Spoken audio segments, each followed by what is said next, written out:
قولا واحدا 3 حاجات هما السبب في الحالة النفسية السيئة اللي انت بتمر بيهم.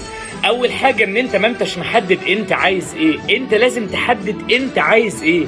بياع التين الشوكي المحترم اللي بيبيع تين شوكي في الشارع هو محدد هو عايز ايه، لان انت اما تحدد انت عايز ايه طول النهار مش هتبقى شايف غير الحاجة اللي انت عايزها. طول النهار كل المجهود اللي بتبذله مش هيبقى على الفاضي. حدد انت عايز ايه اللي يرضيك انت.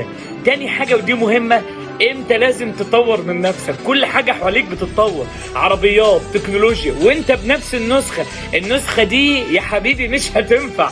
النسخة دي مش هتخليك تعمل اي حاجة. النسخة دي مش هتخليك تطلع خطوة واحدة لقدام. نسخة زمان ده خلاص فيرجن منتهى مش هينفع تكمل بيه. انت لازم يبقى في نسخة اقوى تقدر تواجه بيها العالم ده، نسخة اقوى بتقاس، نسخة اقوى متفائلة. واخر حاجة ودي مهمة، مواعيد الصلاة اللي ربنا حاططها لنا هو حاططها لنا لان ده الدواء اللي انت لازم تاخده في ميعاده. لو ما خدتوش في ميعادك هتتعب.